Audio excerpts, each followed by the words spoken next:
Buenos días a todos, bienvenidos a esta segunda sesión de jornada de apologética. Estamos muy contentos por tenerles aquí y poder continuar en estas jornadas que hemos iniciado hace más de un mes ya, y vamos a continuar Dios mediante haciendo a lo largo del año. A partir de hoy vamos a introducirnos en una serie de argumentos que buscan dar evidencia, razón o dar algunas pruebas de la existencia de Dios. Tradicionalmente, en el mundo escéptico, las personas escépticas tienden a pensar o creer que la fe es una cuestión meramente de sentimientos, emociones, subjetiva, incluso voluntariosa, dogmática, y que no se apoya en ninguna evidencia objetiva. Más aún se tiende a pensar o suponer que hay un conflicto profundo entre la fe y la ciencia, la fe y la razón, la fe y la ciencia, y que hasta cierto punto la ciencia ha probado, ha demostrado, ha dado razones o argumentos para pensar que Dios no existe. Como vamos a ver, o como ustedes vamos a percibir juntos a lo largo de esta jornada y de las siguientes, el caso es absolutamente opuesto a lo que normalmente los escépticos creen. Los últimos 30, 20 o 30 años la ciencia ha acumulado un montón de evidencias, poderosas evidencias que apuntan claramente hacia la existencia de Dios. Es decir, hoy día la ciencia no solo no es enemiga de la fe, sino que al contrario, es una gran aliada de la fe cristiana. Y repito, porque ha ido juntando algunas evidencias que apuntan contundentemente hacia la existencia de Dios. Así que los argumentos que vamos a ver ahora se basan fundamentalmente en los descubrimientos más recientes que la ciencia ha hecho respecto al universo, a la vida y a una serie de otros aspectos de la naturaleza. Entonces, es súper importante que ahora nos fijemos en el propósito de esta argumentación. Ustedes saben que cuando nosotros presentamos argumentos a favor de la existencia de Dios, argumentos positivos, muchas personas nos preguntan, bueno, ¿qué evidencia, qué prueba tienes de que Dios existe? Entonces uno puede decir, bueno, tengo 4 o 5 argumentos o razones muy buenas para que tú puedas creer en la existencia de Dios, o puedas confiar en que la existencia de Dios es algo que no solamente es una cuestión de emociones o de sentimientos o de una fe ciega. La misma Escritura presenta estos argumentos como razones por las cuales todos los hombres debieran creer y aceptar la existencia de Dios, y no solo eso, sino adorar al Creador. En Romanos capítulo 1, Pablo presenta este tipo de argumentación. De manera que estos argumentos están basados también en lo que la misma Escritura plantea o establece. Hoy día vamos a estudiar el primer argumento a favor de la existencia de Dios, y es el llamado argumento cosmológico Kalam. La palabra Kalam, que aparece aquí, hay 2 palabras aquí interesantes. Primero, cosmológico se refiere a que es un argumento basado en el origen del universo, el origen del cosmos. Y en segundo lugar, Kalam tiene que ver con una palabra de origen árabe que significa doctrina o teología. Y se llama así porque quien lo popularizó durante la Edad Media, fines de la Edad Media, por ahí por el siglo II en realidad, fue un filósofo islámico, musulmán, llamado Al-Ghazali. Este filósofo tomó este argumento, lo tomó de algunos pensadores cristianos del siglo III o IV de Alejandría, los tomó de allí y lo elaboró de una manera más sofisticada. Y fue un argumento que fue bastante usado por algunos teólogos medievales cristianos, como San Bonaventura y otros, y por eso se llama Kalam, porque fue Al-Ghazali, que fue un pensador árabe, o no árabe, islámico, que desarrolló este argumento de la manera más sofisticada. Es un argumento simple, sencillo, pero extremadamente poderoso. Lo que tiene de bueno este argumento es que es fácil de recordar, es fácil de aprender, recordar, y por lo tanto es muy fácil de usar. Sin embargo, para la justificación del mismo se requiere alguna introducción más o menos fuerte en la cosmología actual, en los descubrimientos más recientes de la cosmología. y en eso vamos a dedicar un tiempo importante de esta jornada, de esta sesión. Entonces, observa lo que dice George Smoot. George Smoot es doctor en física del MIT, que es una de las grandes universidades de Estados Unidos, premio Nobel de Física en el año 2006, y él dice lo siguiente: no hay duda de que existe un paralelo entre el evento del Big Bang y el concepto cristiano de creación a partir de la nada.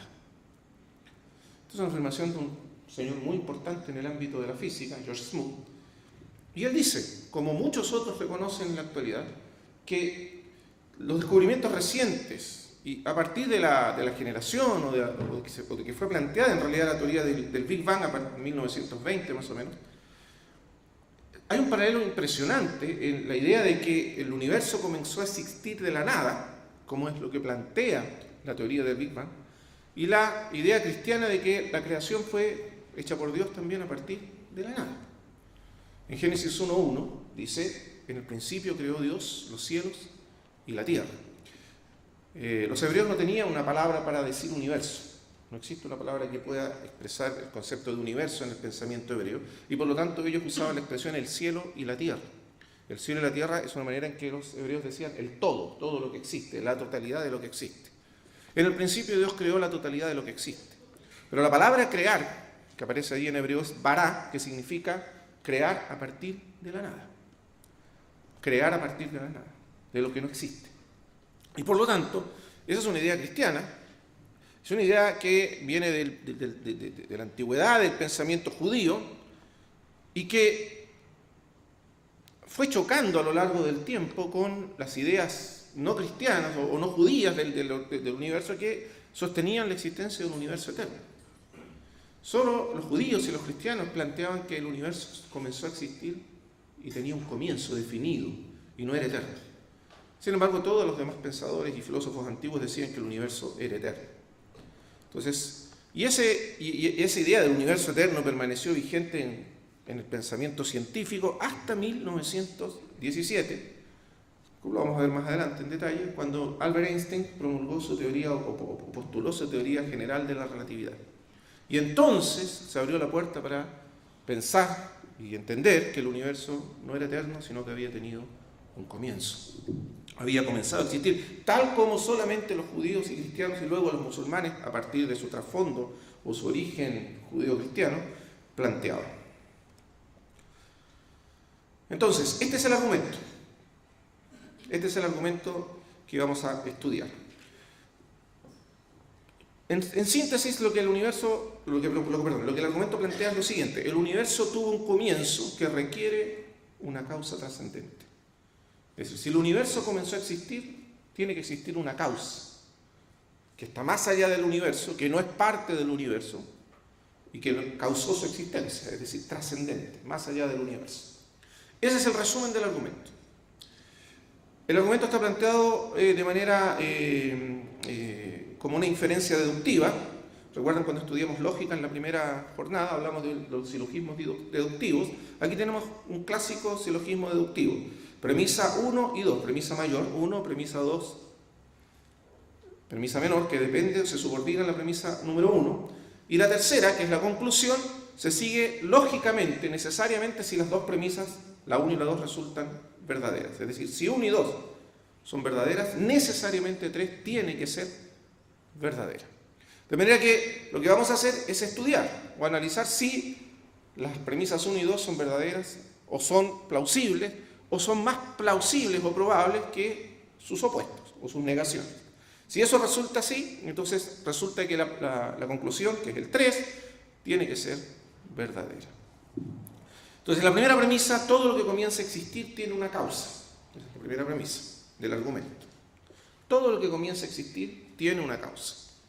La segunda: el universo comenzó a existir. Esa es la segunda premisa. Y ahí vamos a tener que dar razones, pruebas, evidencias de que efectivamente el universo, ¿qué razones tenemos para creer o pensar que el universo comenzó a existir?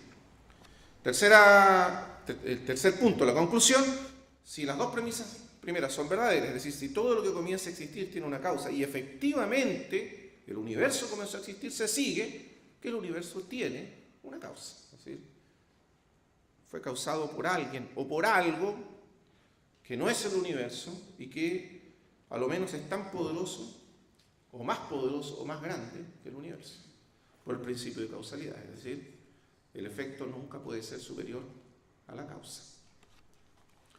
Muy bien, vamos entonces a introducirnos en el argumento a partir de la primera premisa. Justificación de la primera premisa. ¿Qué vamos a hacer ahora? Vamos a tratar de ver si esta primera premisa es correcta, tiene fundamentos o no.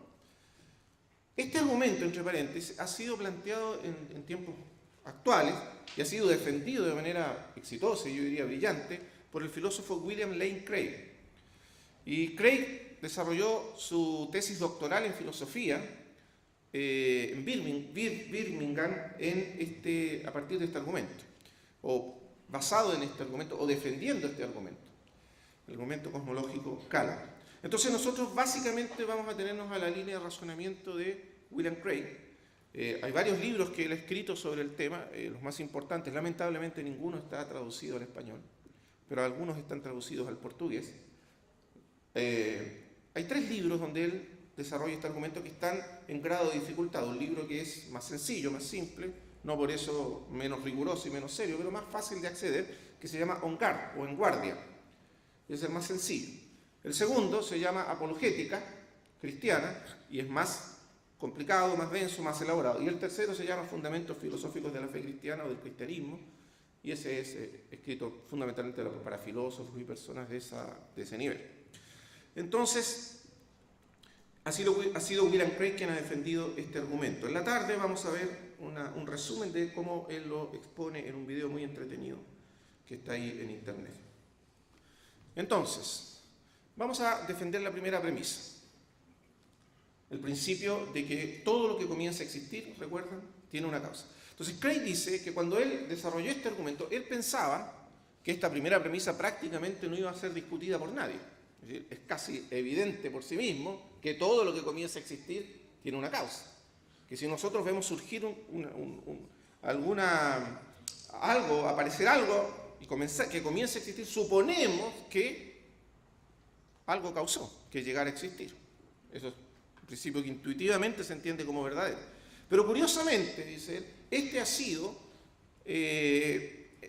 la premisa del argumento que más ha sido discutida por algunos escépticos. ¿Y eso por qué? Porque la segunda premisa, que podría ser más discutible, está tan avalada por los descubrimientos de la ciencia,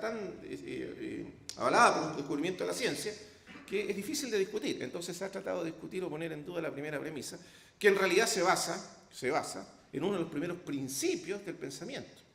Y por lo tanto es muy difícil discutirla, prácticamente imposible. Pero bueno, igual se ha intentado. Entonces, primero, la ciencia y la experiencia requieren del principio de causalidad para explicar el mundo. De hecho, la ciencia se basa fundamentalmente en el principio de causalidad. Si el principio de causalidad no es verdadero, es decir, que todo lo que comienza a existir tiene una causa, entonces prácticamente no habría ciencia. Así que quien discuta esta primera premisa, en el fondo está discutiendo el fundamento mismo de la ciencia. Porque la ciencia es fundamentalmente una búsqueda de las causas. Cuando los científicos ven que ocurre un fenómeno determinado, un evento determinado, ¿cómo intentan entender o explicar ese fenómeno? A partir de sus causas. ¿Qué causó ese fenómeno o ese evento? Por lo tanto, es un principio elemental, fundamental de la ciencia. Y en segundo lugar, es un principio fundamental en la experiencia humana. Es decir, en la experiencia humana nosotros entendemos, explicamos el mundo a nuestro alrededor y los eventos que acontecen en el mundo a partir de sus causas. Voy a poner un ejemplo interesante. Luis Pasteur, en el tiempo antes de Luis Pasteur, se creía en algo llamado la generación espontánea.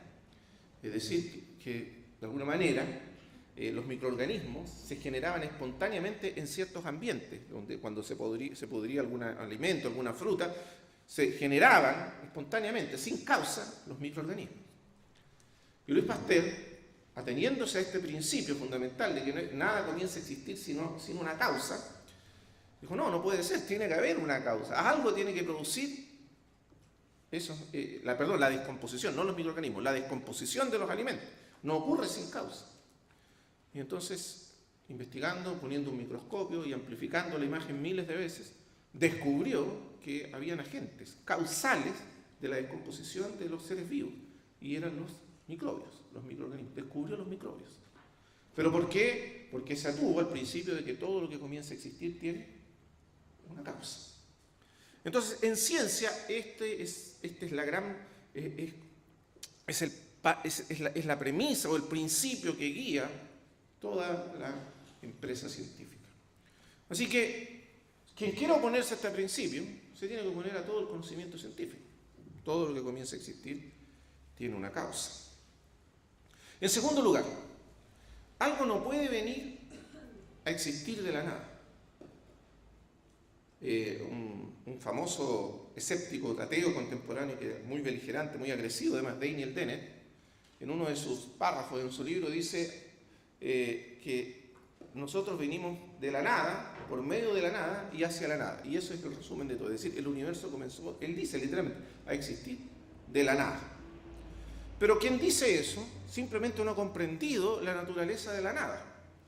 Cuando decimos nada, decimos ausencia absoluta de existencia. Lo que no es, lo que no existe. Carece de propiedades, carece de potencia alguna, es nada. Entonces la pregunta es cómo la nada puede hacer que llegue a existir algo. Si la nada es nada. Para que exista una causa eficiente, la causa al menos tiene que tener el poder, la capacidad, la potencialidad de causar el efecto. Si el universo es el efecto de una causa, porque comenzó a existir, entonces la nada no puede ser la causa del universo, porque la nada simplemente es la ausencia de capacidad alguna. Es nada. Una vez le preguntaron al filósofo Aristóteles qué es la nada, y él dijo, es aquello con que sueñan las rocas. Es bien poético, pero quiere decir que ¿con qué sueñan las rocas? Nada, no existe. Entonces, esto es súper importante, porque algunos, tratando de discutir este argumento, plantean que hacen una comparación con el tema del vacío cuántico, pero lo vamos a ver más adelante. Pero la nada no es el vacío cuántico, es decir, no es lo que los científicos llaman el vacío cuántico. Daniel Dennett y otros hacen equivaler la nada al vacío cuántico.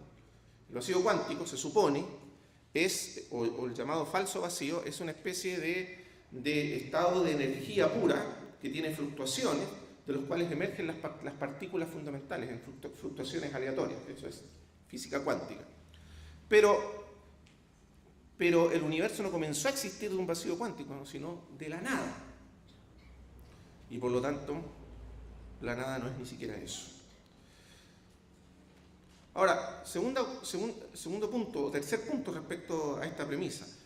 Si aceptásemos que el universo comenzó a existir de la nada, y dado que la nada no tiene propiedad alguna, que se pueda medir, entender, explicar de alguna manera, porque no se puede explicar la nada porque es nada, entonces uno se puede preguntar, luego, ¿por qué no todo tipo de cosas surgen constantemente de la nada? Ya que la nada puede generar un universo, ¿por qué no podría generar constantemente, no sé, tigres, montañas, elefantes? Podríamos ver que constantemente se están materializando cosas, ya que la nada es capaz de causar un universo increíblemente complejo.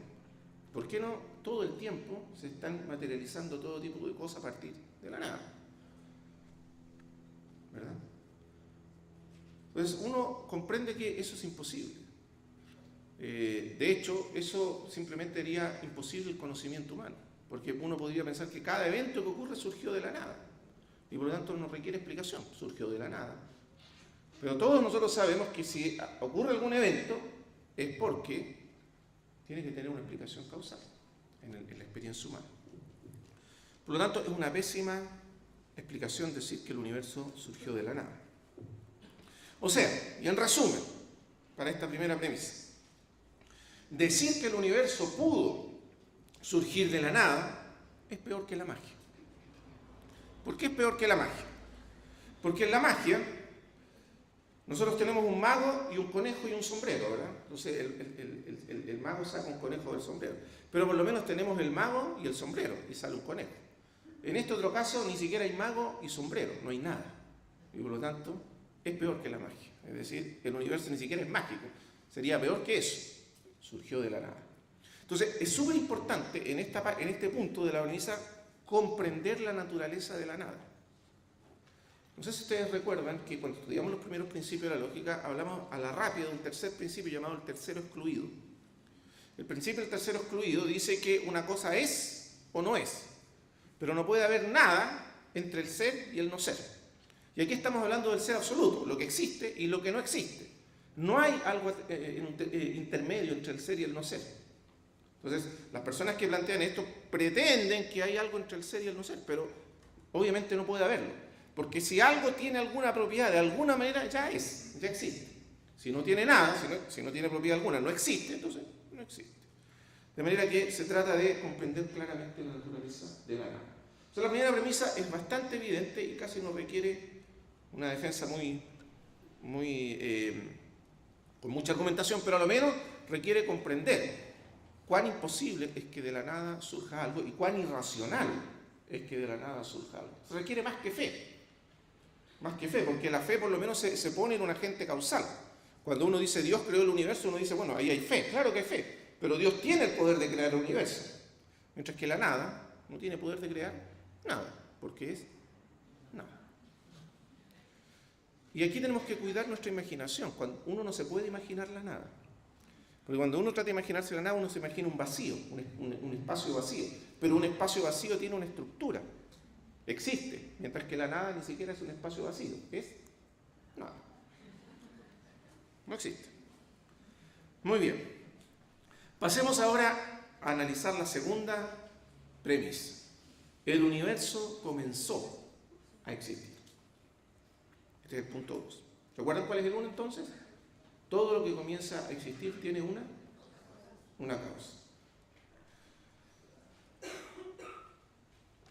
Hasta la época de Einstein, o sea, hasta que apareció el señor, famoso físico Albert Einstein, muchos científicos y escépticos afirmaban, al igual que Aristóteles, por ejemplo, que el universo era eterno.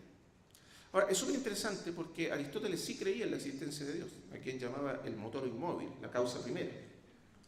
Pero él creía que el universo era un efecto eterno del motor inmóvil, es decir, de la causa primera, de Dios, y de manera que era tan eterno como su causa.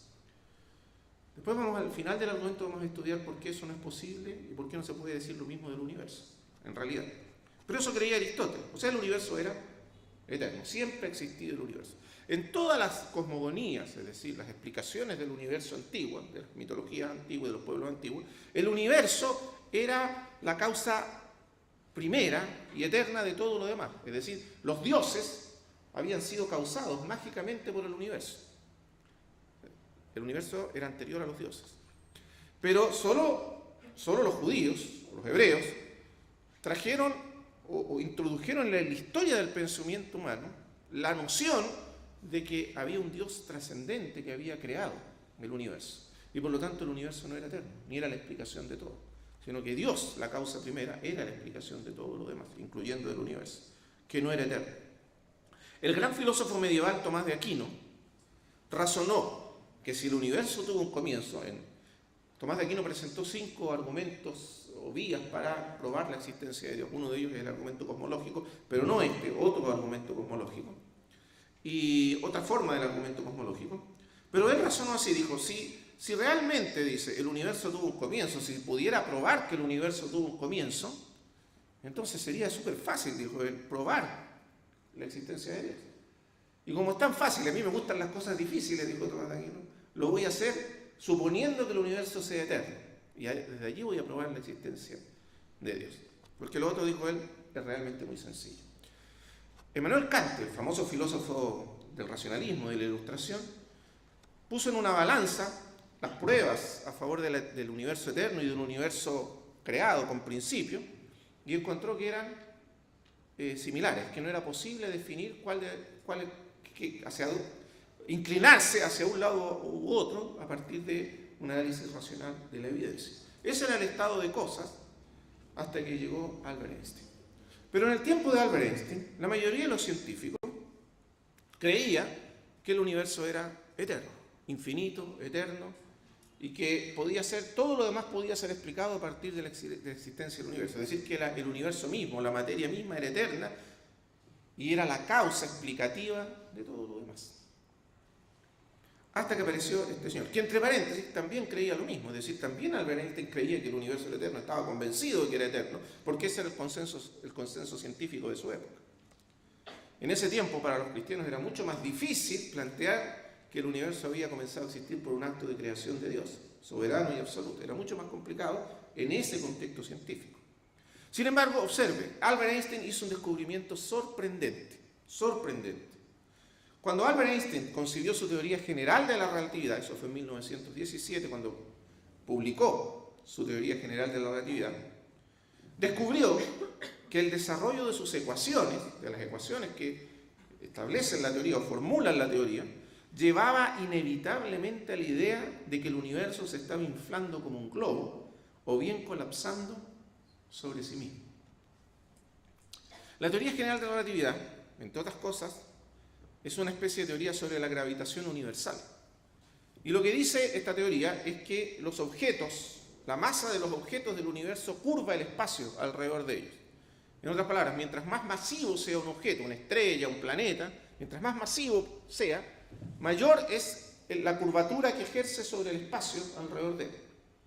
Eso significa que el universo es básicamente o increíblemente inestable. Es decir, descubrió al desarrollar sus ecuaciones que el universo necesariamente o se está expandiendo, el espacio se está expandiendo por el efecto de la curvatura que genera la masa de los objetos, o bien se está contrayendo. Pero es imposible que el universo esté en un estado estable, fijo y eterno. Eso él percibió en sus ecuaciones. Por supuesto que no le gustó, porque él sí creía que el universo era eterno. Entonces, ¿qué hizo? Introdujo lo que él llamó una constante cosmológica. Es decir, intentó equilibrar el universo introduciendo una constante desconocida, de la cual nadie tenía noticia alguna en la ciencia, en el conocimiento científico, pero la introdujo porque era la única manera de mantener el universo en un estado de equilibrio eterno. Porque a él le desagradaba profundamente la idea de que el universo estuviese expandiéndose o colapsando. ¿Por qué razón? ¿Por qué le desagradaba esa idea? Entonces, presta atención. Lo que Einstein descubrió, entonces, que si sus ecuaciones eran correctas, el universo tenía el espacio mismo, el espacio tenía que estar expandiéndose o tenía que estar contrayéndose, como un globo. Vamos a explicar eso en más profundidad. Y entonces introdujo esta constante que permitía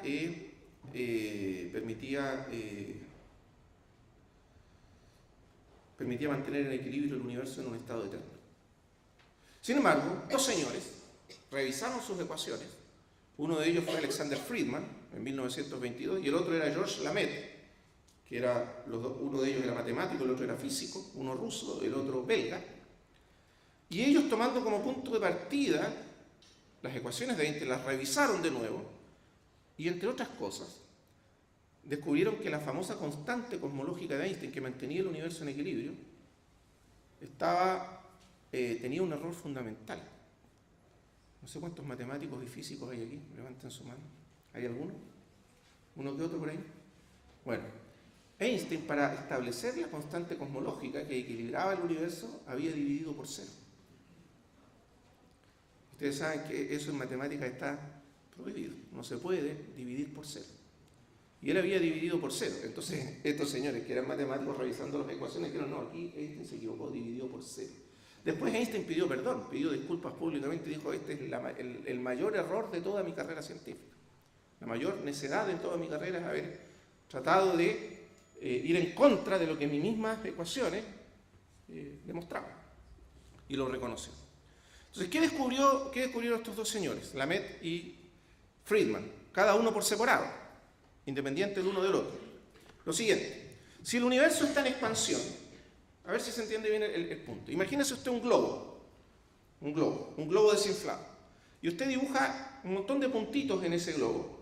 Y todos los puntitos los pone unidos, los une, están pegados los unos a los otros en el globo, dibujados sobre la superficie del globo, todos pegados unos al otro. Pero comienza a soplar, ¿qué va a ocurrir? El globo empieza a expandirse y los puntos empiezan a separarse. Cuanto más sopla, más se separan los puntos. Entonces, Lo que descubrió, lo que decían las ecuaciones de Einstein es que si el universo está en expansión, quiere decir que la materia se está separando, se está expandiendo, se está separando y el espacio se está expandiendo. La teoría no dice, y esto es importante, que el universo se está expandiendo en un espacio vacío, anterior o previo al universo, sino que el espacio mismo está en expansión. Eso es lo que dice.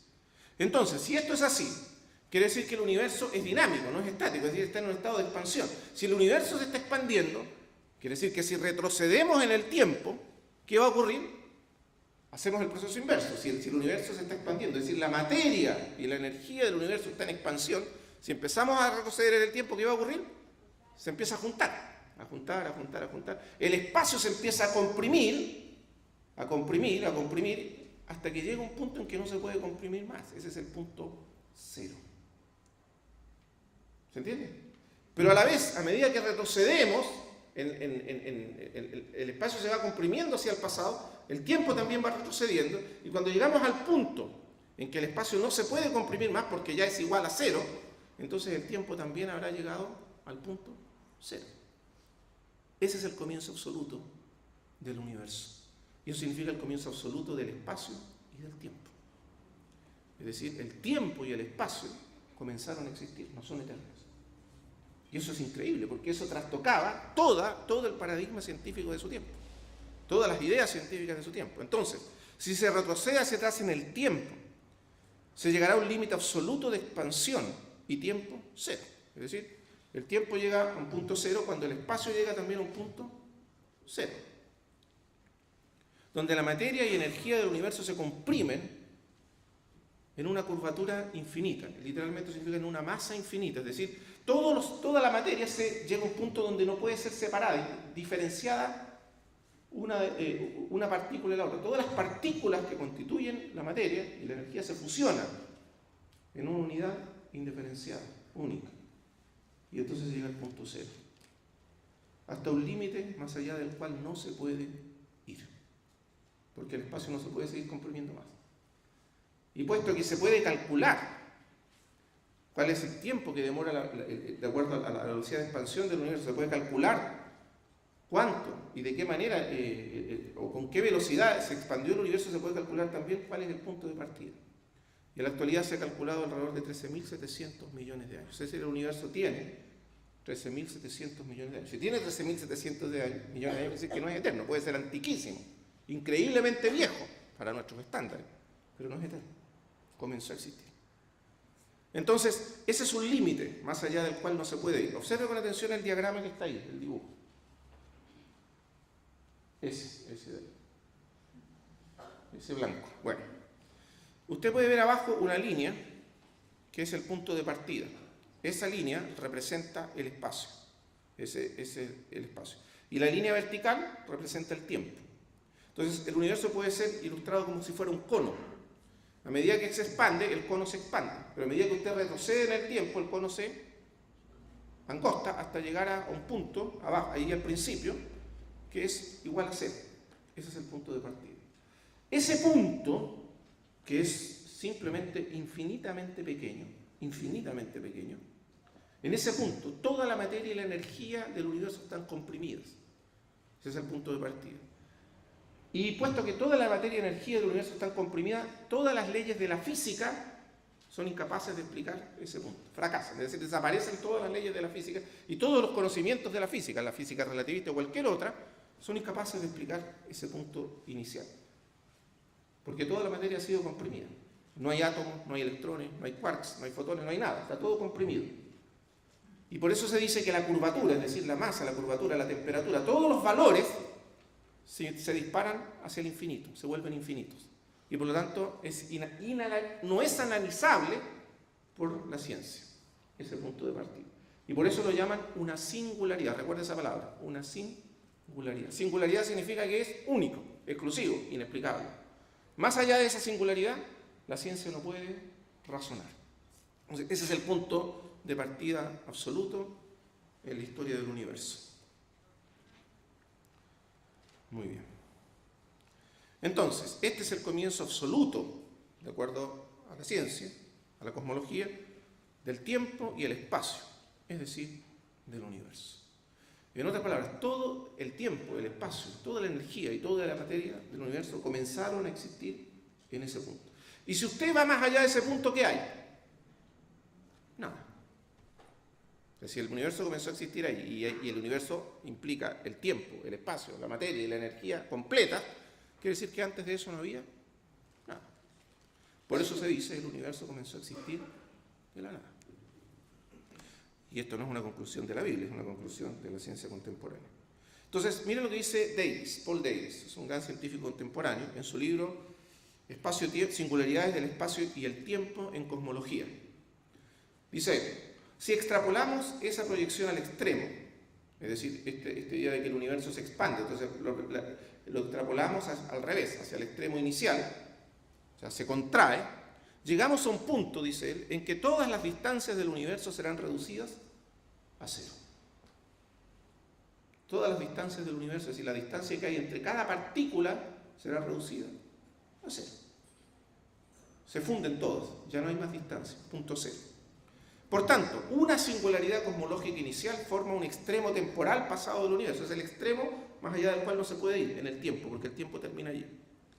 No es posible proseguir el raciocinio físico o incluso con el concepto de espacio-tiempo a través de ese extremo, es decir, más allá de esa singularidad. Por eso, la mayoría de los cosmólogos toma una singularidad inicial como el inicio del universo. En esta perspectiva, el Big Bang representa el evento de creación. Fíjense la palabra, este es un físico, aquí no está hablando un creyente, un teólogo, es un físico serio, uno de los más importantes de la actualidad. Mira lo que está diciendo, el Big Bang representa un evento de creación. No solo la creación de toda la materia y de toda la energía del universo, sino del mismo espacio-tiempo. Es decir, hoy día tenemos la prueba, tenemos la evidencia de que el universo comenzó a existir en un evento de creación, a partir de la nada. Y eso, de acuerdo a los descubrimientos científicos más actuales. Usted puede ver ahí entonces cómo se explica la expansión del universo. El punto de partida abajo en el extremo inferior es la singularidad, el punto cero. A partir de esa singularidad, donde comienza a existir el universo, toda la energía, toda la materia está comprimida en un punto casi prácticamente igual a cero, entonces comienza a expandirse. ¿Qué quiere decir que comienza a expandirse? La materia comienza a separarse. Al separarse la materia se forman las partículas fundamentales, los quarks y los electrones. Después los quarks se agrupan para formar neutrones y protones, y los electrones se buscan su lugar. Surgen los primeros fotones, porque es una gran explosión de energía, y bueno, y el universo comienza a expandirse hasta tomar su forma actual después de 13.700 millones de años. Pero si usted presta atención, quiere decir que hay un punto de partida, el universo no es eterno. Comenzó a existir en un acto de creación, antes de ello no había nada. Y el astrónomo Fred Hoyle llamó a esta teoría en son de burla el Big Bang. A Fred Hoyle y a la mayoría de los astrónomos de su tiempo no les pareció nada interesante esta teoría porque contradecía uno de sus paradigmas fundamentales, que el universo era eterno, que la materia era eterna. Pero resulta que la teoría del Big Bang, incluso contra los deseos de Einstein cuando desarrollaba sus ecuaciones, planteaba que el universo tuvo un comienzo. La materia no es eterna, comenzó a existir. La energía comenzó a existir. El tiempo mismo comenzó a existir. Y el universo se está expandiendo, no es eterno. Entonces, este señor, que cuando leyó por primera vez la teoría no le gustó y la encontró ridículo, lo llamó el Big Bang. Y de ahí viene el nombre que recibe después, la gran explosión. Es decir, él imaginó como que el universo comenzó a existir con una gran explosión. Literalmente no comenzó a existir como una gran explosión, como vamos a ver después. Pero él la llamó así y por eso quedó como teoría del Big Bang. Y por eso tenemos que ser cuidadosos para no entenderlo mal. La teoría no dice que el universo surgió como una explosión en una especie de espacio vacío, que el universo se está expandiendo en el vacío, no. Lo que dice es que el espacio y el tiempo mismo comenzaron a existir y expandirse. Fuera de los límites de esa expansión no hay nada, no hay espacio vacío, no hay nada, simplemente es el tiempo y el espacio los que se expanden, y con ellos se expande el universo. Entonces, esto quiere decir que toda la materia del universo se está expandiendo. Las galaxias se están alejando unas de otras. Los planetas se están alejando unos de otros, cada vez más. Pero ese alejamiento no ocurre porque las galaxias se desplacen a cierta velocidad en el espacio vacío, no. Las galaxias están fijas en el espacio, así como los puntos están fijos en la superficie del globo. Pero si usted lo va inflando, ¿qué va a ocurrir? Se van a ir separando unos de otros. O sea, no es que las galaxias se estén moviendo por el universo, están fijas. Pero como el espacio se expande a gran velocidad, entonces las galaxias mismas se van separando y alejando unas de otras, cada vez más. Y esa es la expansión del universo. Entonces, vamos a ver qué pruebas o qué evidencias ha descubierto la ciencia de la teoría de la relatividad. Recuerden, la teoría de la relatividad es una teoría que se formó primero en términos matemáticos. Es extraordinariamente compleja y muy pocas personas la entienden. Este mismo señor, Arthur Eddington, fue entrevistado una vez y le preguntaron, dígame, ¿quiénes son las 3 personas que mejor entienden la teoría de la relatividad en el mundo? Y se quedó un buen rato pensando. Obviamente Einstein es una, ¿no es cierto? Porque la y después de un buen rato dijo, estoy tratando de imaginar quién es la tercera persona. O sea, era él, Einstein, y no era capaz de pensar quién era la tercera. Entonces, es una teoría compleja. Pero la teoría de la relatividad Einstein hizo algo bastante osado. Hizo una serie de predicciones de que, respecto a que si su teoría era cierta, ciertos descubrimientos debían ser hechos por la observación empírica del universo. Y hizo varias predicciones que se han ido cumpliendo una tras otra sin error hasta el día de hoy. Recientemente, una de las últimas, que es la constante expansión del universo, fue ratificada por descubrimientos de hace por lo menos 6 meses atrás, recientemente, casi 100 años, prácticamente 100 años después de la teoría del relativismo. Es decir, es una teoría que ha demostrado ser absolutamente, que está absolutamente respaldada por la evidencia posterior. En 1919, esta es la primera comprobación, ¿recuerda lo que había dicho la teoría de la relatividad? Que el espacio se curva alrededor de la masa de los cuerpos masivos del universo. Y eso es lo que da pie a pensar que el universo se expande y no está fijo. Entonces, para comprobar esto, Arthur Eddington, en 1919, tuvo la oportunidad de contemplar un eclipse solar para probar si efectivamente esta teoría era cierta o no. ¿Cómo lo iba a probar? Fíjense, ahí hay un eclipse, hay un dibujo, una foto de un eclipse. Ustedes pueden ver que la luna, tapa el sol. Al tapar el sol, se ve la corola del sol, es decir, la corona de llamas del sol, que es el aura del sol. ¿Sí? Al hacer eso, ustedes saben que es muy difícil observar las estrellas de día, pero usted puede hacer lo siguiente. Si usted tiene un mapa estelar, un mapa de la posición fija de las estrellas en el cielo, y luego, al tener un eclipse de sol, es posible ver las estrellas que están cerca del sol, la luz de las estrellas que llega hasta nosotros pasando cerca del sol, o pasando cerca del área de influencia gravitatoria del sol. Es posible contemplarlas. Al hacer eso, y con cálculos muy complejos, Arthur Eddington mostró que efectivamente, cuando la luz de las estrellas pasa cerca del sol, se curva. Es decir, las estrellas se mueven ligeramente de su posición fija, aparecen en otra posición. Y la razón de eso solo puede ser una, que la luz de las estrellas, cuando pasa cerca del sol, por la fuerza, el campo gravitatorio del sol se curva alrededor del sol y cambia su posición y llega a nosotros en una posición diferente. Y esa fue la primera prueba, la primera evidencia corroborativa, concreta, de que Einstein tenía razón, que el espacio se curva alrededor o en torno a los objetos masivos del universo. Entonces la luz viaja a través del espacio, ¿verdad? Si el espacio está curvo, ¿qué va a ocurrir? La luz va a seguir la curvatura del espacio y por lo tanto va a llegar a nosotros. Las estrellas se van a ver cambiadas, alteradas ligeramente de su posición original en el cielo cuando están vistas alrededor del Sol. Muy bien. En 1927, el astrónomo Edwin Hubble observó desde el famoso telescopio, esta es la segunda prueba, en el monte Wilson, que la luz emitida por las galaxias tiene una desviación al rojo del espectro luminoso, lo que implica que se están alejando de nosotros. Esto confirmó la teoría del Big Bang en cuanto a que el universo se está expandiendo. En física existe algo llamado el efecto Doppler. El efecto Doppler dice que cuando un objeto se aleja o se acerca hacia nosotros en movimiento, emitiendo ondas de luz o algún tipo de onda luminosa, las ondas se van a contraer o se van a expandir en razón de si el objeto se está acercando o alejando. Es decir, si el objeto se está alejando de nosotros y está emitiendo una onda luminosa, cuando la onda luminosa llega hasta nosotros, la onda se expande, se va expandiendo. Es como cuando usted arroja una piedra al agua. ¿Ha visto que a medida que las ondas se alejan del objeto y llegan a nosotros, se van haciendo cada vez más amplias? Aumenta la longitud de onda, se expanden, se estiran las ondas.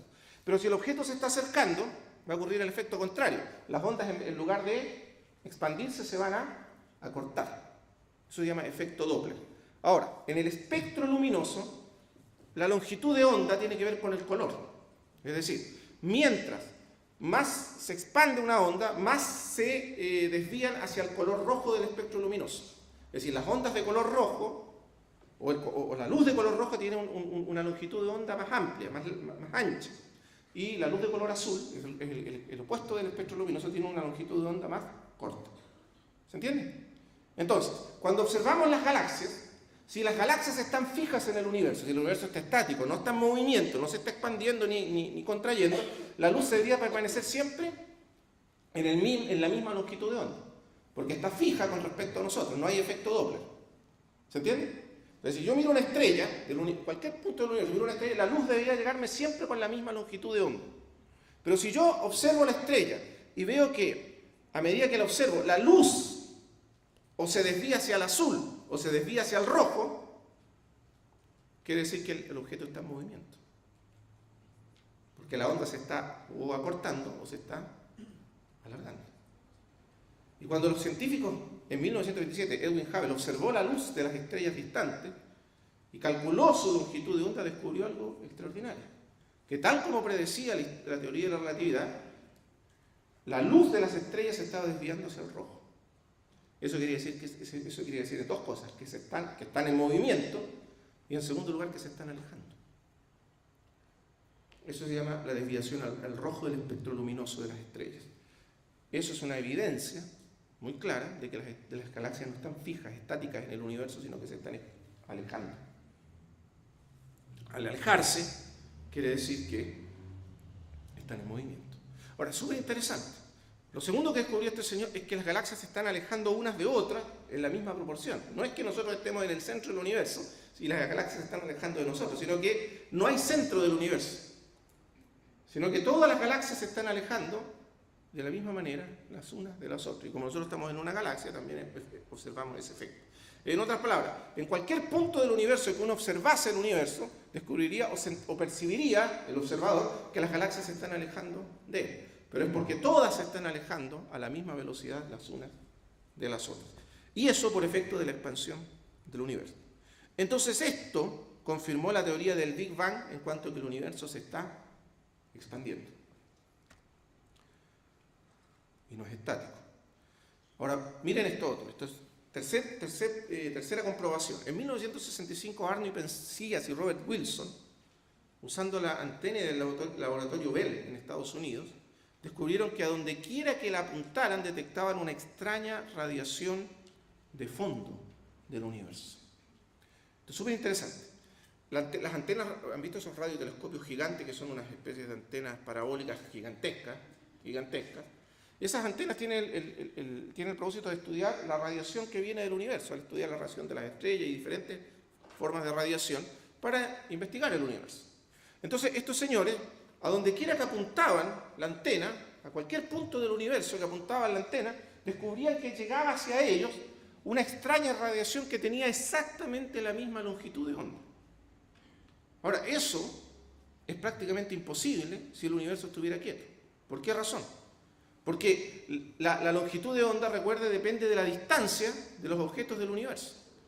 Pero ¿cómo puede ser que llegue una radiación de fondo, que no tiene de fondo significa que no es una radiación que tiene origen en una estrella, o en un cuásar, o en ningún objeto del universo? Es una radiación que viene de todos los puntos del universo y es exactamente idéntica, tiene la misma longitud de onda. ¿Cómo se puede explicar aquello? ¿Cuál es la fuente de esa radiación? ¿De dónde surgió esa radiación? Entonces, sin querer, habían descubierto el resplandor rojizo de la luz y el calor inicial emanados del Big Bang. En otras palabras, ellos no estaban buscando, estaban haciendo otro tipo de experimentos. De hecho, cuando percibieron esa radiación que se percibía como un ruido de fondo, pensaron que la antena estaba sucia. De hecho, se subieron, limpiaron la antena, hicieron un sinfín de cosas y la radiación persistía, el ruido de fondo persistía. Y después de hacer muchas pruebas, llegaron a la conclusión de que ese ruido de fondo no era un error de la antena, sino que era algo que venía del mismo universo. Y ese ruido de fondo es una onda que llega de todos los puntos del universo y es exactamente la misma, idéntica, la misma longitud de onda. Eso quiere decir que no puede tener su origen en ningún punto del universo actual, sino que tiene que haber tenido su origen. La única explicación posible es que tiene su origen en el origen del universo. Cuando el universo comenzó a existir, entonces se liberó esa energía inicial que permitió la expansión del universo. Esa energía inicial, que es la luz con la cual comenzó a existir el universo, a medida que el universo se expandió, se estiró junto con el universo. ¿Sí? Se expandió, es decir, la onda se expandió junto con el universo. Y al expandirse, llenó cada uno de los puntos del universo porque estaba en el origen de todos los puntos del universo. Entonces, por eso cuando usted observa cualquier punto del universo o mira hacia cualquier punto, recibe esa longitud de onda o esa radiación de fondo con exactamente la misma longitud de onda. Entonces la luz ya no es visible, pues su longitud de onda fue estirada por la expansión del universo. Pero el calor todavía es perceptible, todavía se percibe. Y es muy similar a las ondas de un microondas. O sea, más o menos tiene la misma longitud de onda que la onda que emite un microondas. Este gran descubrimiento le valió más tarde el premio Nobel. Entonces estos señores, por este pequeñito descubrimiento, que en realidad fue bastante fortuito, después ganaron el premio Nobel por la importancia que tuvo, es decir, la comprobación de la expansión del universo. Otra evidencia adicional del origen del universo en una expansión a partir de una singularidad, que es el llamado Big Bang, es el origen de los elementos de las estrellas luminosas. Los científicos comprenden hoy que el origen de todos los elementos que hay en el universo, o la totalidad, o la gran mayoría, casi todos los elementos que hay en el universo surgieron de las estrellas. Los elementos pesados, los metales pesados, el oro, la plata, el carbón, todos fueron sintetizados, como dicen ellos, cocinados al interior de las estrellas. Las estrellas son las grandes fábricas de los elementos del universo. En un cierto sentido, hablando físicamente, todos nosotros somos polvo de estrellas. Todos fuimos, los elementos que están en nuestro cuerpo, que nos constituyen, fueron creados al interior de las estrellas. Son los grandes hornos donde se cocinaron todos los elementos. Sin embargo, hay dos elementos que las estrellas son incapaces de producir porque no producen el calor, la temperatura suficiente para crear esos dos elementos, fusionarlos, que son el hidrógeno y el helio. Son los elementos más ligeros. Mientras más ligero es un elemento, mientras más liviano, mientras menor es su peso atómico, más difícil es de producir para una estrella. Y hay dos elementos que son los más básicos, que son los elementos que constituyen las estrellas, que son el helio y el hidrógeno. No pueden ser producidos por la misma estrella porque las estrellas no generan el suficiente calor para producir esos elementos. Y estos son puros cálculos físicos, ecuaciones físicas que llevan a esta conclusión. Los elementos ultraligeros, como el helio y el hidrógeno, helio, valor atómico 1, hidrógeno, valor atómico 1, helio, 4, y el hidrógeno no pudieron ser sintetizados al interior de las estrellas, pues requieren mucho más calor, requieren muchísimo más calor del que es capaz de generar la estrella más masiva y más caliente del universo. Y por lo tanto, tienen que tener otra causa, otro origen. Debieron, por tanto, ser forjados en la explosión del Big Bang, a 1.000 millones de grados de temperatura. Y la única fuente conocida de semejante cantidad de temperatura es el Big Bang. Porque recuerde, el universo comenzó a existir en una singularidad de temperatura infinita. O sea, claramente allí sí había la suficiente temperatura para que se sintetizaran los dos elementos primordiales, que son el helio y el hidrógeno. De hecho, esos fueron los dos primeros elementos que se formaron en la historia del universo. Cuando el universo comenzó a expandirse a esa elevadísima temperatura, entonces primero se formaron el helio y el hidrógeno. Y el helio y el hidrógeno se reunieron para formar las estrellas. Y las estrellas entonces cocinaron o produjeron todos los otros elementos que existen en el universo. Entonces debieron por tanto ser forjados en la explosión del Big Bang a 1.000 millones de grados. Y hasta ahora esa es la mejor explicación posible. Esto que estamos planteando, recuerden, cuando nosotros hacemos apologética, no debemos olvidarnos, lo que buscamos es encontrar un terreno común de conversación con los escépticos, los que no creen. ¿No es cierto? Uno no puede partir de la Biblia porque ellos no creen que la Biblia sea inspirada ni que diga la verdad acerca del universo. Tenemos que encontrar un terreno común, y lo que hacemos en apologética es buscar un terreno común. Y puesto que en el mundo contemporáneo todo el mundo acepta que las teorías científicas son válidas, estamos usando las mismas teorías científicas para mostrarles, ¿no es cierto?, la plausibilidad, o más que la plausibilidad, para mostrar que es muy, muy razonable creer o aceptar la existencia de Dios, a partir de la evidencia que nos entrega la ciencia. Mira lo que dijo este mismo señor, Arthur Eddington. Filosóficamente, la noción de un comienzo es repugnante para mí. Claro, recuerda que todas estas personas eran escépticas y materialistas, y cuando tuvieron que enfrentarse a la prueba o a la evidencia de que el universo había comenzado a existir, no les gustó. Me gustaría encontrar una manera de darle un rodeo.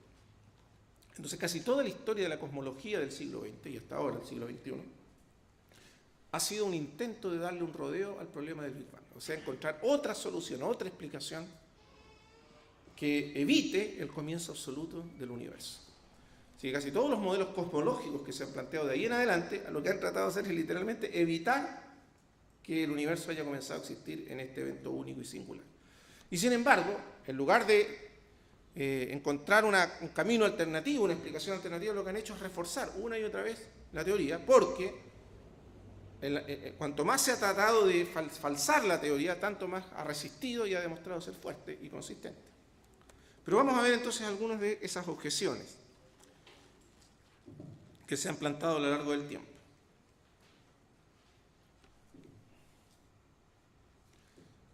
¿Empezamos a qué hora? 10:20. Ya. Voy a mencionarlas rápidamente porque esto después lo podemos ver en el tiempo de preguntas y respuestas. Hay algunos modelos alternativos de universo que se han planteado, pero que no han resultado y han sido desechados al final. Uno fue los llamados modelos oscilantes, a lo mejor por ahí lo van a escuchar alguna vez.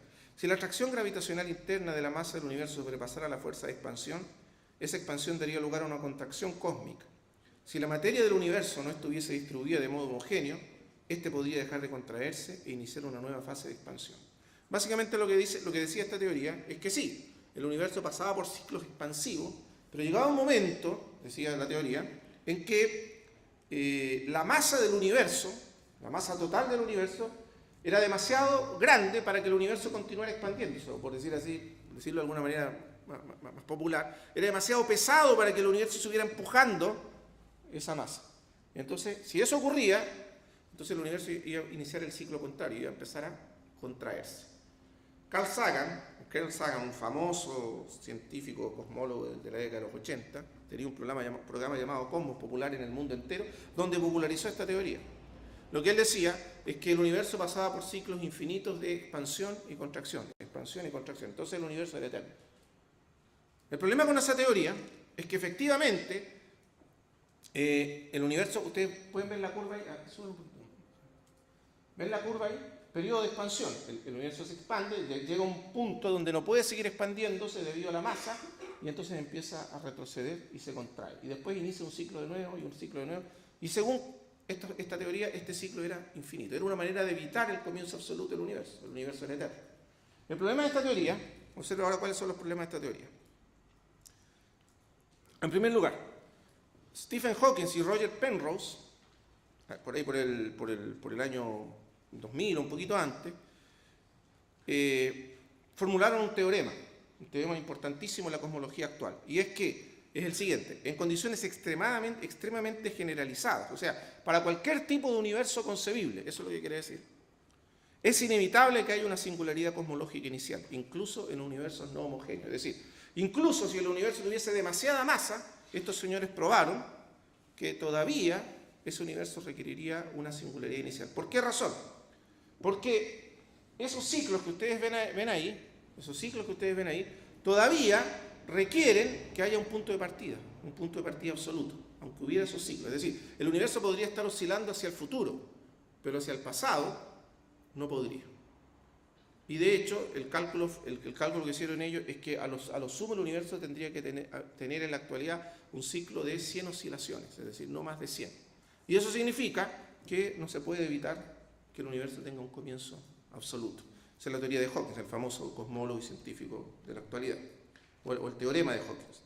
En segundo lugar, lo que ya hablamos, el corrimiento al rojo de las galaxias más distantes. Si el universo estuviese expandiéndose, en este ciclo que se mostraba, y quiere decir que el universo tendría que llegar a un momento en que empieza, la expansión se tiene que desacelerar, es decir, necesariamente la expansión tiene que ser más acelerada al principio y desacelerar a medida que llega al punto de involución, o sea, de contracción. Eso quiere decir que al medir el corrimiento al rojo, la desviación al rojo de las galaxias, esa desviación tiene que ir disminuyendo, no aumentando. Pero todos los cálculos y las mediciones que se han hecho demuestran que, lejos de estar desacelerando, el universo está acelerando. Es decir, se está expandiendo a una velocidad cada vez mayor. Eso significa que no se va a contraer, sino que va a seguir expandiéndose por siempre, desde el punto de vista de la física. En tercer lugar, el descubrimiento de la llamada energía oscura. Se descubrió que en el universo existe algo llamado la energía oscura, que no es observable, por eso se llama energía oscura, que genera o acelera la expansión, incluso para universos de alta densidad. Entonces, los científicos, los cosmólogos, descubrieron la existencia de la energía oscura que hace que la expansión incluso sea mucho más acelerada. La última no la vamos a ver porque eso es demasiado compleja, ¿sí? Y no tiene tanta importancia.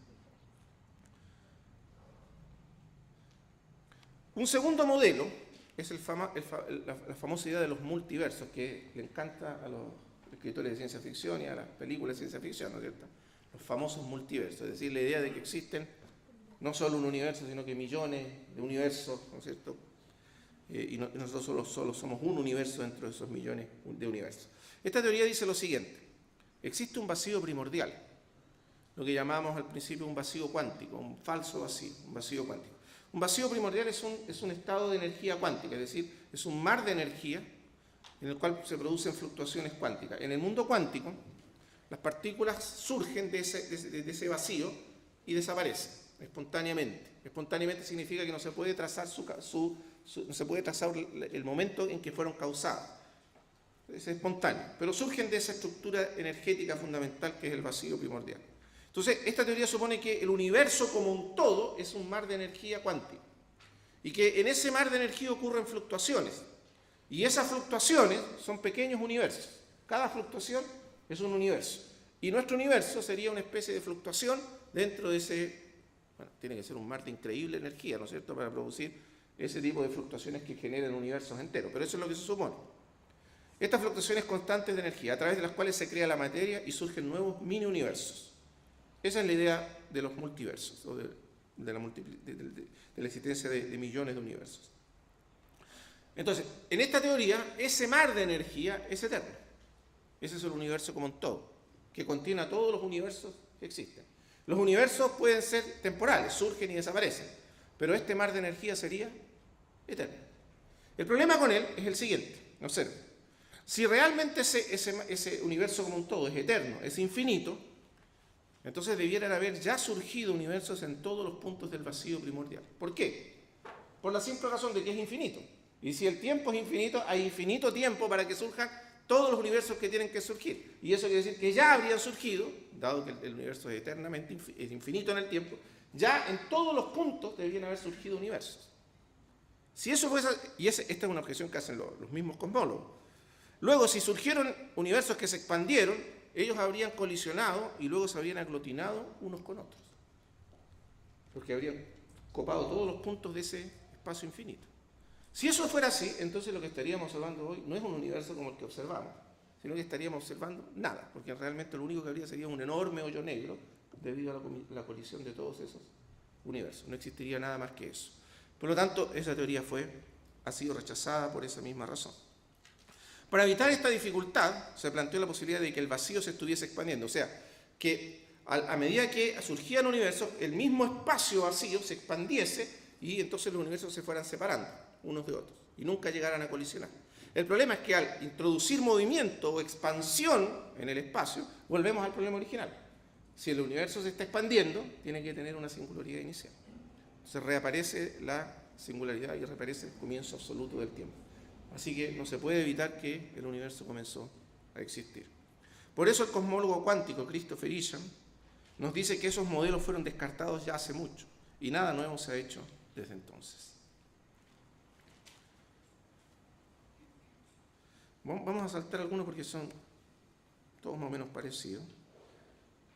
Pero esto es interesante. Respecto a todos estos modelos de multiverso, la idea de que existen infinitos universos y por lo tanto que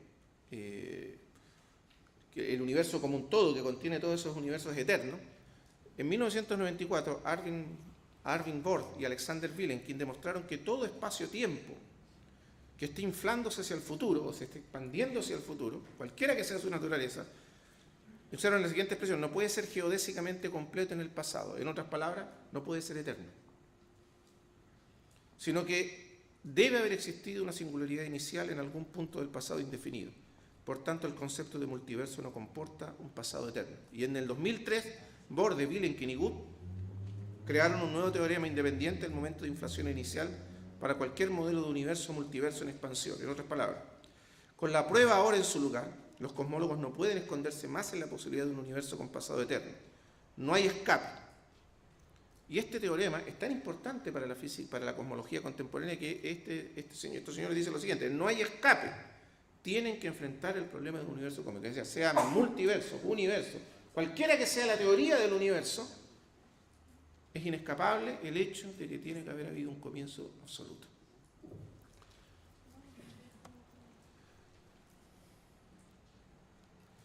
Finalmente, ustedes, probablemente el más conocido de todos los cosmólogos contemporáneos sea Stephen Hawking, ¿verdad? El señor este que está en una silla de ruedas. Y que cada cierto tiempo hace algunas declaraciones bien sonoras respecto al ateísmo y a la inexistencia de Dios, porque él es ateo. Bueno, pero este señor, tratando de darle una vuelta a este problema y eliminar el problema del comienzo absoluto del espacio-tiempo, que lleva filosóficamente a conclusiones que para él son inaceptables, que es la existencia de Dios. Entonces este señor intenta eliminar la singularidad inicial, el punto de partida absoluto, transformando la geometría cónica del espacio-tiempo en un modelo geométrico curvo, suave y sin bordes. ¿Qué es lo que hace este señor? Recuerden que al principio en ese cono hay un punto singular, un punto cero, punto de partida, que llamamos una singularidad. Entonces él quiere evitar esa singularidad, quiere eliminarla, que no exista. ¿Qué hace? En las ecuaciones lo hace así. Mira, esto es posible por la introducción de números imaginarios en la variable de tiempo de las ecuaciones gravitacionales de Einstein. No sé si habrá algún matemático por aquí que pueda explicarnos lo que son los números imaginarios. Son las raíces cuadradas negativas, ¿verdad? En términos matemáticos. Un número imaginario es una convención matemática que permite que se usa para realizar para hacer ciertos cálculos. Lo que hace él es introducir números imaginarios en la variable tiempo. ¿Qué significa? Los números imaginarios son convenciones matemáticas. Al hacer eso, tiene el efecto de transformar el tiempo en una dimensión del espacio. Ustedes saben que el espacio tiene 3 dimensiones. Y el tiempo viene a ser la 4ª dimensión, pero no es una dimensión espacial. Lo que él hace al introducir números imaginarios es convertir el tiempo en una dimensión del espacio, en una dimensión espacial, la 4ª dimensión del espacio. Al hacer eso, elimina el tiempo. Entonces, convierte la singularidad en una especie de, él lo dice así, en una especie de punto de partida no temporal, atemporal, sin tiempo. Entonces, lo que él quiere hacer con eso es decir que el punto de partida del universo es atemporal. El universo puede ser temporal, pero el punto de partida es atemporal. No sé quién vio la película esta que dieron hace poco, famosa, sobre el Interestelar. ¿La vieron? Bueno, ustedes recuerdan que al final el protagonista llega a una especie de lugar extrañísimo, ¿no es cierto?, donde existen unos seres que son eternos, que son atemporales, inteligencias. Pero como son atemporales, son incapaces de comprender la secuencia del tiempo, antes y después. No saben qué ocurrió antes y qué ocurrió después. Bueno, esa película está basada en esta teoría. O sea, en el fondo lo que hace el protagonista es meterse en esa caja singular, original. Recuerden que él entra en una singularidad. Eso es una singularidad. Entonces, él entra supuestamente en una singularidad y ahí descubre a estas entidades atemporales, porque en esa singularidad no existe el tiempo. El tiempo se convierte en una dimensión del espacio. Y por lo tanto no hay tiempo y por lo tanto serían eternos, o no tendrían ni comienzo ni fin. ¿Cuál es el problema con esta teoría? Que parece muy atractiva para la ciencia ficción. Pero ¿cuál es el problema?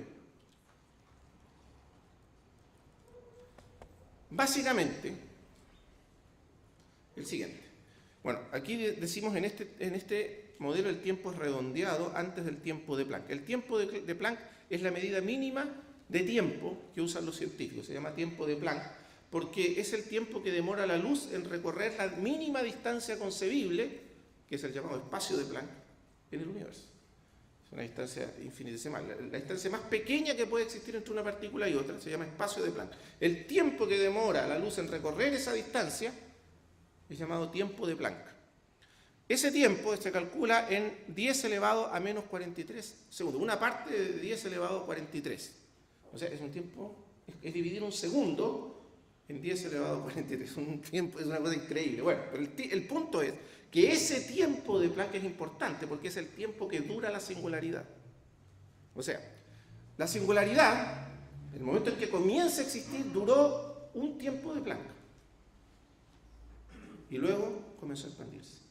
Y entonces las partículas comenzaron a separarse. Por eso ese tiempo de Planck es el límite a partir del cual, o sea, desde 1 partido por 10 elevado a 43 hacia atrás, en tiempo, tenemos la singularidad. De ahí hacia adelante, la singularidad desaparece y comienza a surgir el universo. Entonces, lo que quiere Hawking es meterse en la singularidad. Y según él, esa singularidad que dura, ese tiempo infinitesimal, inconcebiblemente breve, en esa singularidad el tiempo desaparece, según él, por este artificio matemático y se convierte en espacio y por lo tanto el universo en ese punto es eterno. ¿Se entiende lo que estamos diciendo? Más o menos lo que intenta hacer Hawking. Muy bien. ¿Cuál es el problema de esta teoría de Hawking?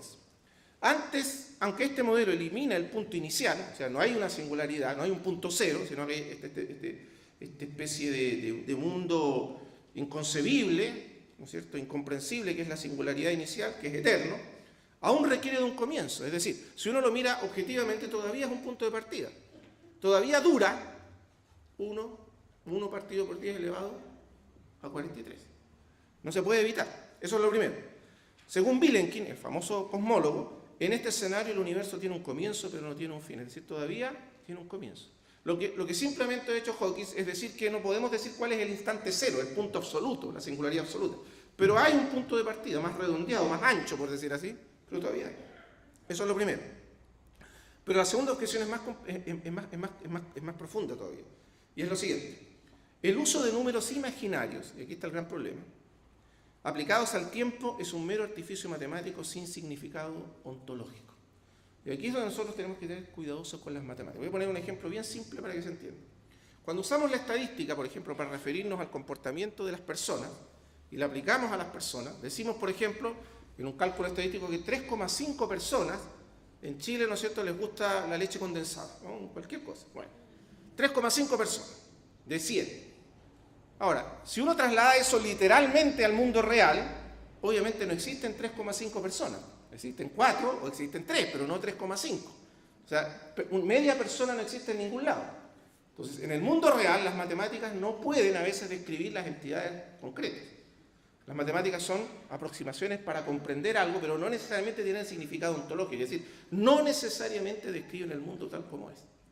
Porque en el mundo real no existen medias personas, existe 1, 2, 3, las entidades son discretas, no continuas.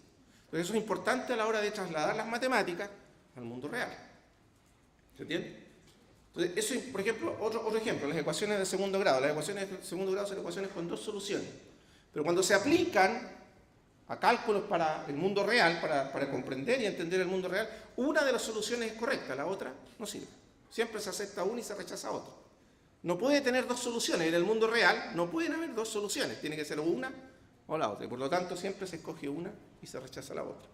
Entonces, esto mismo ocurre con los números imaginarios. Dice Barrow, otro científico, los físicos recurrieron muchas veces a este truco, muy útil, de transformación de tiempo en espacio, cuando tuvieron que resolver determinados problemas de mecánica cuántica. O sea, eso lo hacen todos, no solo Hawking. Aunque no pensasen de hecho que el tiempo fuese realmente igual al espacio, porque de hecho no lo es. Ontológicamente, cuando percibimos el tiempo, no lo percibimos igual al espacio. Terminados los cálculos, ellos volvían a la interpretación usual de una dimensión única, de una dimensión de tiempo y de 3 dimensiones espaciales. En otras palabras, cuando uno toma los cálculos de Hawking y reintroduce números reales, que son los números que efectivamente describen el mundo real, que eliminan los números imaginarios y coloca en su lugar los números reales, ¿qué ocurre? Reaparece el tiempo y reaparece la singularidad, automáticamente. En otras palabras, Hawking no eliminó la singularidad, lo único que hizo fue crear un artificio para tratarla de una manera matemática más convincente, pero que no describe el mundo tal cual es. Para describirlo como es, tiene que reintroducir números reales y reaparece. Entonces Hawking lo reconoce en un libro y dice, mire, es que yo no sé lo que es la realidad, dice. Y como no sé lo que es la realidad, no puedo hablar de la realidad. Bueno, entonces, ¿para qué habla? ¿No es cierto? Si ya que no sabe, es mejor que no hable. Y entonces no quiere aceptar que el tiempo imaginario no existe. Pero si usted pone número imaginario, quiere decir que el tiempo es imaginario. Ahora, ¿qué es el tiempo imaginario? Nadie lo sabe. Muy bien. Vamos a llegar hasta aquí, yo creo, porque ya se nos terminó la hora. La segunda sesión, vamos a pasar a una segunda parte, los principios de termodinámica, y vamos a pasar al argumento matemático. Muy bien, hagamos un break y seguimos.